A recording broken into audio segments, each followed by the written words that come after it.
which are dominant in knowledge production, where all these big publishing houses are there, where the most academicians from developing countries, they feel very proud in publishing their journals, and they think that they become big scholars by this is the colonized mind, this is the captive mind. So somewhere this power and knowledge creation also one has to understand, if we have to take forward this indigenization project forward in India, this power, economic power, and knowledge power. My premise is that we should interact on the basis of equality. Even I don't believe in dominance. We should interact on equal footing, rooted in our perspectives. So Ghurye and Radha Kamal Mukherjee in sociology, they are challenging this dominant model, and doing Indology, which is considered book view. In social sciences, in sociology, like they were looking at the text, available Indian text, and trying to write about society, write about culture, Indian culture, and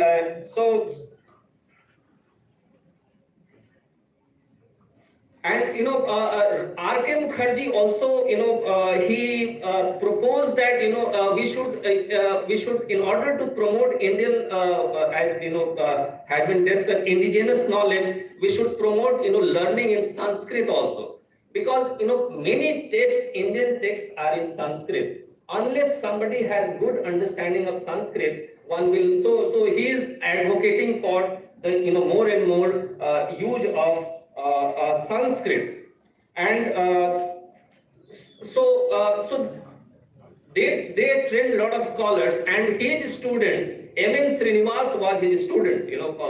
As a sociologist, Puri is his student, and M.N. Srinivas founds the Department of Sociology at Delhi School of Economics, which is one of the leading departments of sociology in Asia. M.N. Srinivas breaks away from Ghurye's book view perspective. M.N. Srinivas brings the field view.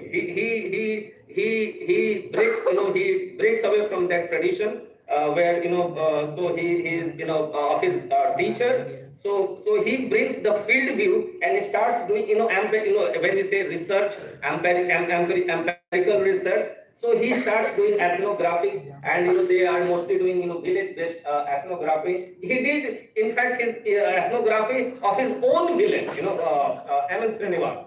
So he is bringing the field view, and M.N. Srinivas from here, this scholars start using Western constructs to study Indian society, and those who are from sociology and social sciences, they know his stature as an academician in India. So he was but what was the perspective of M.N. Srinivas? M.N. Srinivas followed structural functionalism of Radcliffe Brown and Malinowski. M.N. Srinivas is following the perspective which is not native, which is not Indian, and then he trains a lot of scholars in India. His student Andre Bete, so this is how sociology as a discipline is using foreign lens to study Indian society and culture. So M.N. Srinivas' student Andre Bete, I have a huge respect for them. I would have interacted umpteen number of times with Professor Andre Bete. I have learned a lot from him. He's a respected, he's a national professor of sociology in India.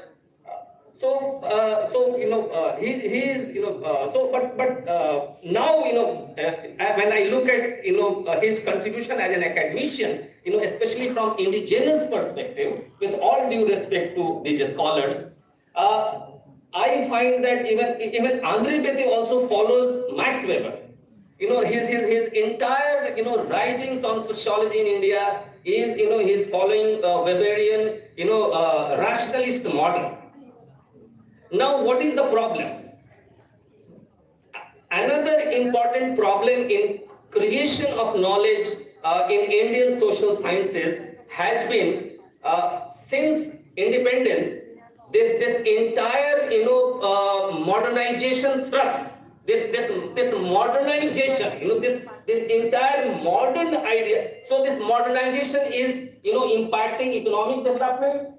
This modern idea are impacting knowledge creation in academic departments in India also. So what is the problem with modernity? Which where whether it is Max Weber or which is followed by some of the leading sociologists of India. So the problem is, and this problem of modernity was highlighted by Gandhi also. That is why Gandhi rejected modernity. Why Gandhi had serious problem with modernity in India?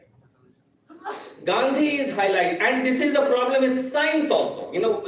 Promoted by Auguste Comte. When Auguste Comte says positivism or objective knowledge, and when this entire project of science as rational, this modernity. So one of the important component of modernity is rationality. And Gandhi says, and under this rational idea, it is rational to be selfish. It is rational to be selfish. So they don't believe in cooperation. And so this is where and individualization. This led to again the promotion of capitalist idea. So science, modernity, capitalism, riding together and marching forward and strengthening their roots globally everywhere. So the way knowledge creation happened in India. So all these scholars were following these models. The problem is I'll again come back to my earlier statement about power and knowledge. Power and knowledge. Now somebody floated a theory of dependency. Dependency theory in knowledge creation. Most of these developed worlds are considered the core, the centers. They set the agenda of knowledge creation, and others follow it. So this power knowledge dependency model of core countries and others who are following them, that has to be understood. And in this entire perspective, one has to also understand this politics of foreign aid, which JPS O'Brien criticizes. That again a well-known sociologist of India. Patricia O'Brien, so yeah, JPS O'Brien is criticizing that the dependence on foreign aid is pathetic. I'm quoting him. It's consequence for even problem selection. You have to select what they want to do research on. So it's consequence for even the very idea problem selection research. There you have to follow their research design and mode and their mode of publications. So somewhere I believe that if this idea, if this entire thrust of indigeneity and indigenous knowledge in where we, because this is where this knowledge production is happening in English language.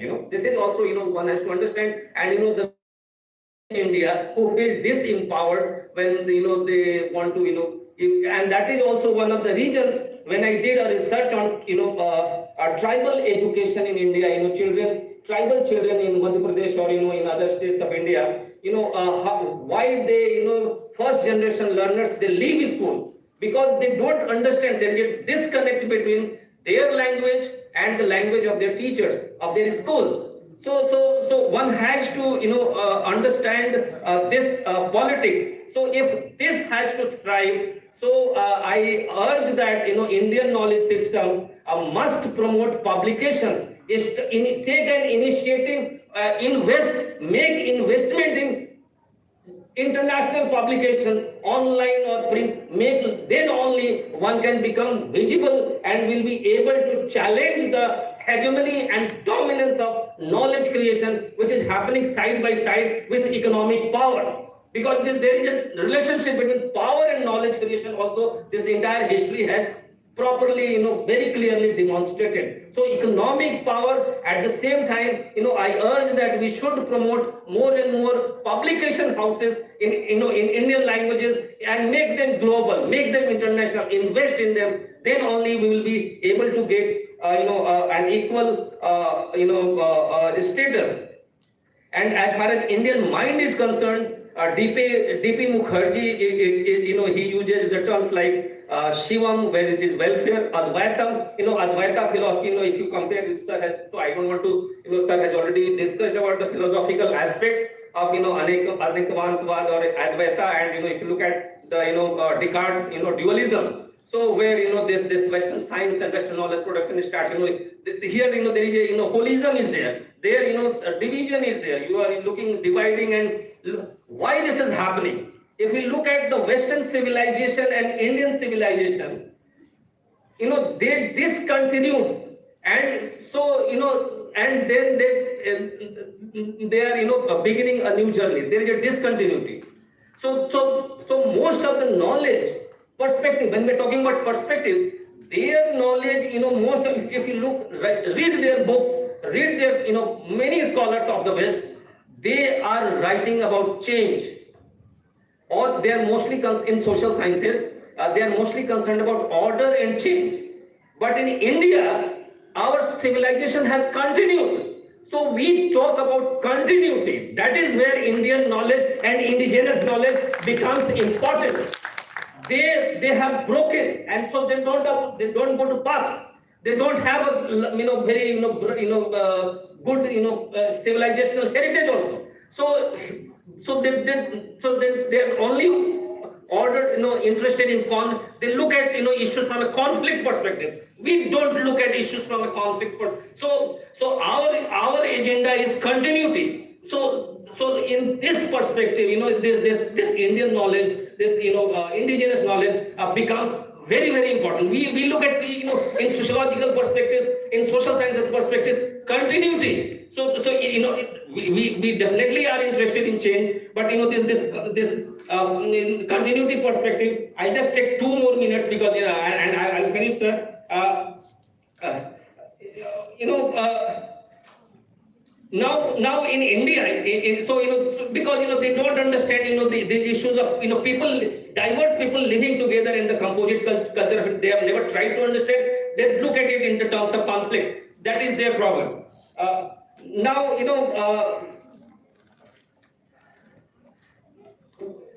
one more thing I wanted to highlight was that what is the Indian mind? Professor Yogendra Singh of who was the founder of Social Center for Study of Social Systems in JNU, he is writing that Indian civilization, there are certain very important integral features of Indian civilization. He is highlighting continuity. He is highlighting holism of hierarchy also of Indian civilization. Now, in the contemporary context, when we have to create indigenous knowledge in India, there are 2 sets of values for us.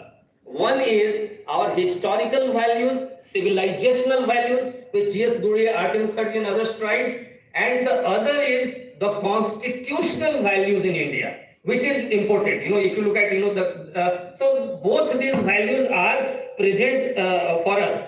One is the civilizational values, and the other is the constitutional values of democracy, constitutional values of equality, constitutional values of change. So when we are doing social science research in India, or I accept that Indian social scientists, and that is what they criticize in all of the leading universities of the world, that India in social sciences, social scientists have not theorized.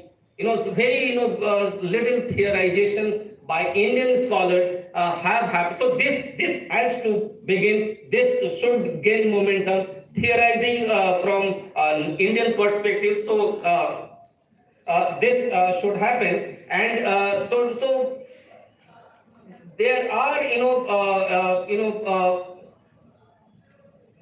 in social work also, when K.D. Gangrade, he's written a book, Gandhi and Social Work. K.D. Gangrade, and I come from social work discipline.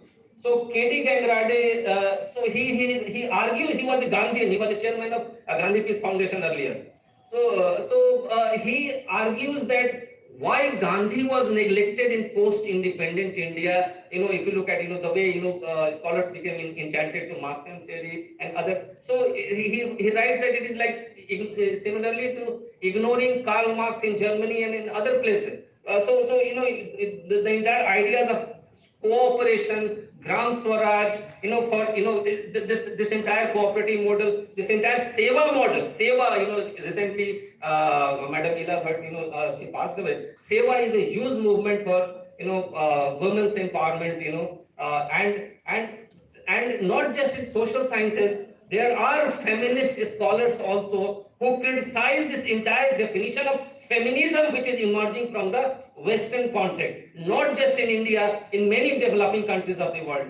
They have challenged the Western class-centric, race-centric Western definition of feminism. So these again in climate crisis also, these issues are very much present. So there is, so this Western model is compartmentalized. It breaks, it doesn't look at, reality in a holistic perspective, and there is a need to reestablish integrated and holistic perspective to understand, and definitely we should also, Vivekananda says that we should learn the best from everywhere.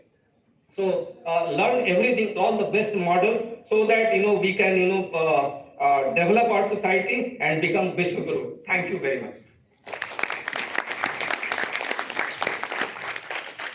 Thank you, sir. Thank you. Your entire lecture was talking on the politics of knowledge and how it is leading to unequal and unjust power relations across the countries. And you emphasize that sociologists also sometimes they have theorized from the Western perspective, and the felt need from your side is we need to think from an Indian perspective. And you have given the examples of many Indian writers also. So thank you, sir. Now I request Shivshankar Majumdar, sir, from English department to speak on this topic.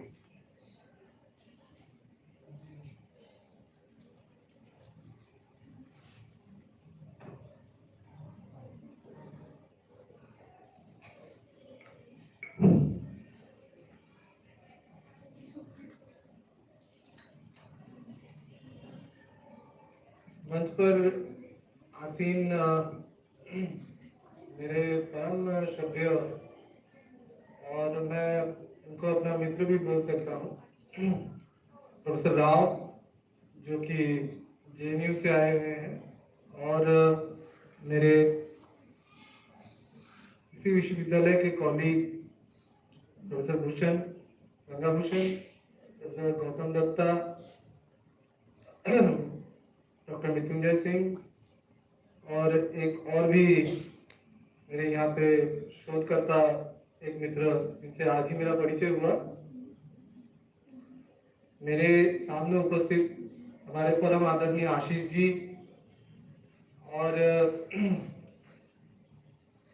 कुछ देर पहले भी ये जो programme में आज हम लोग एकत्रित हुए हैं, इस प्रोग्राम के जो सेंटर ऑफ ग्रेविटी है, ऐसे professor Nataraj, and this very dynamic team of Indian knowledge system that we have in Assam University, which has been given very energetic leadership by Dr. Tiwari and Dr. Joita from Department of Management, then Dr. Kobra Gede, again from SOT, Professor Bhushan and Mrityunjay ji.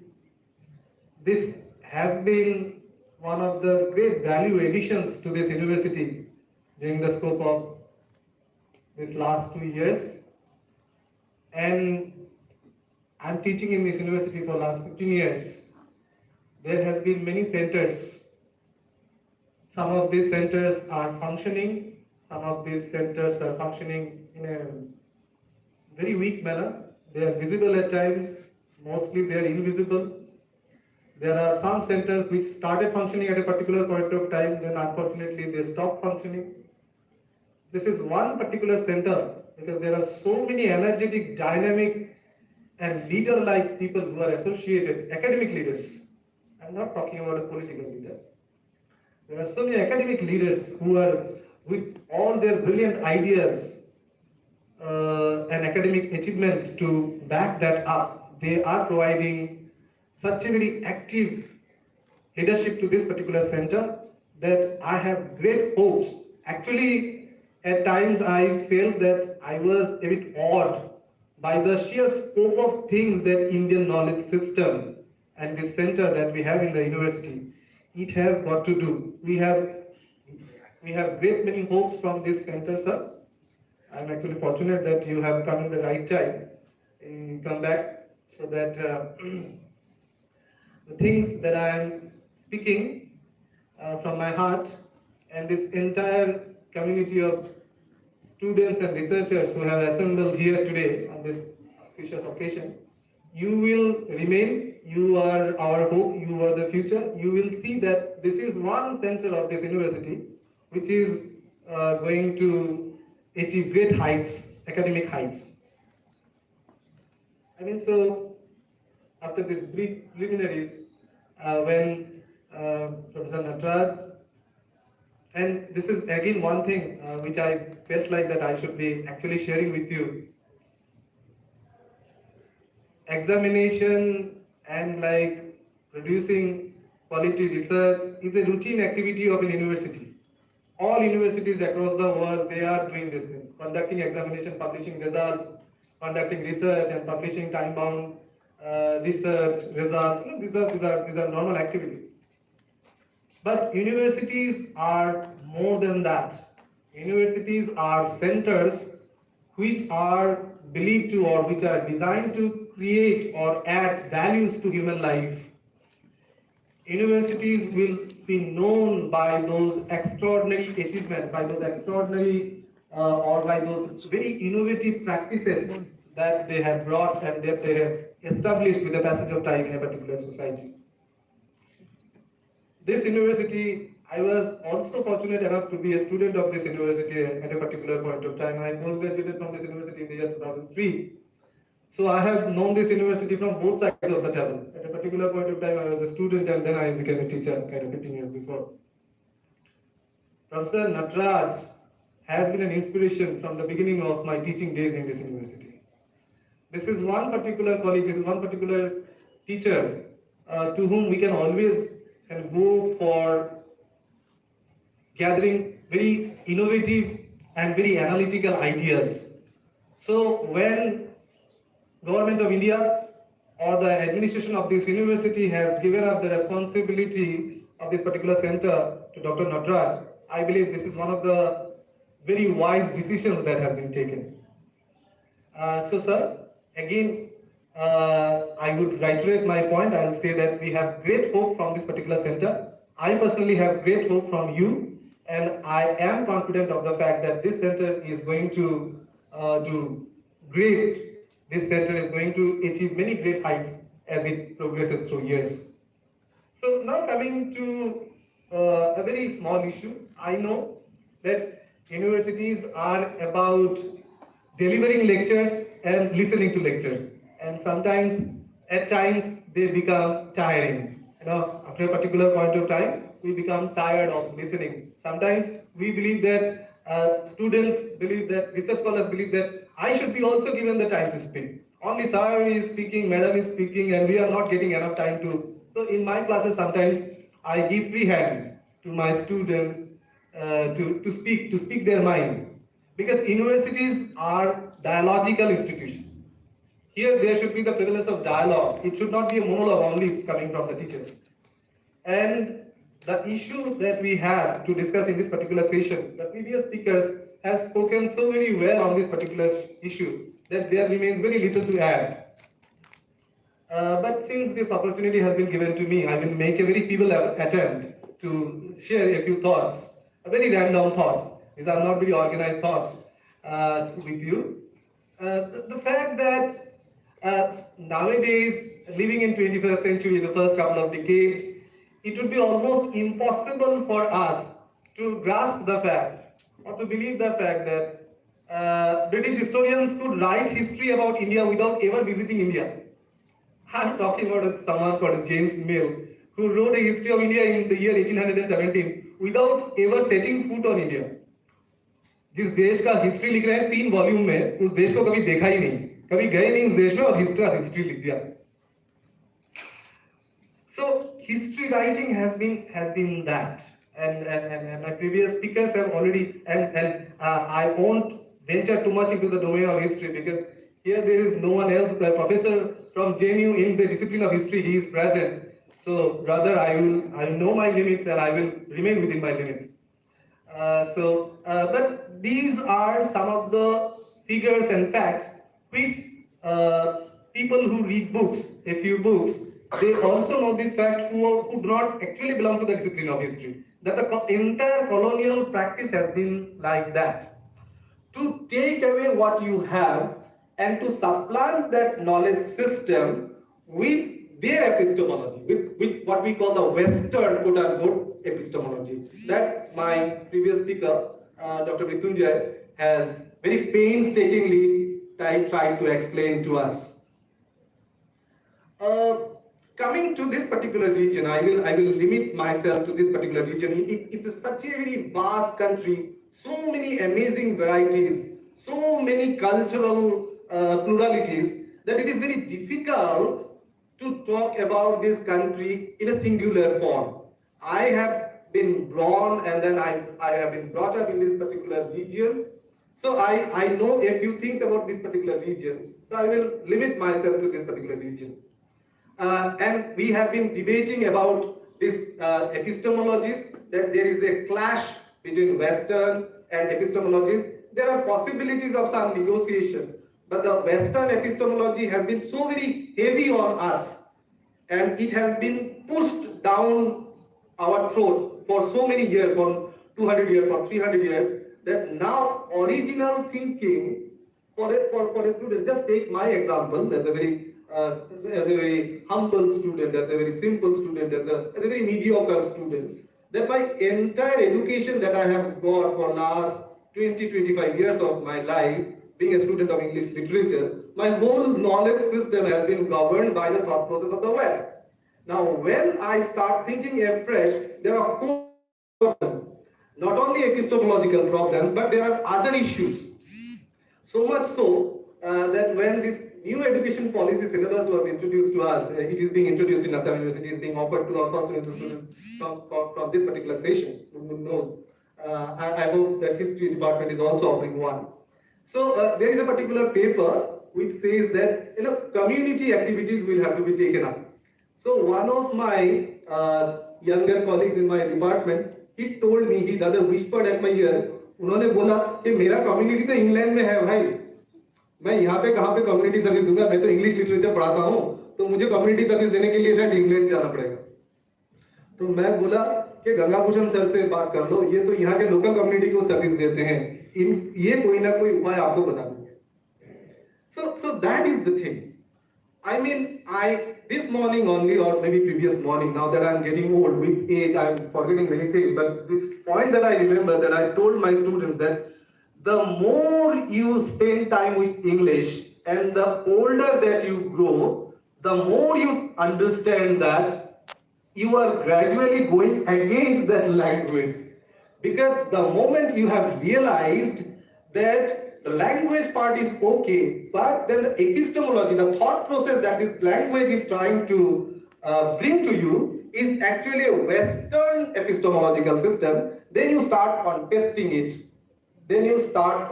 it. I mean, this particular region about which we are talking, Northeast. One of my research scholars, a young, very intelligent Manipuri girl, maybe Manipuri girl who is working with me right now. There are so many research which is happening across the disciplines, across the departments, which are talking about terrorism in Northeast, violence in Northeast, this in Northeast, that in Northeast. I mean, whether there has been adequate speculation on this idea of Northeasternness. What is Northeast? Whose Northeast? Is it the Northeast of Dhaka's Northeast? Or is it the Northeast of Beijing? No one can clearly answer that, but in spite of that, they refer to it as Northeast. And I mean, when we talk about Northeasternness, are we essentially talking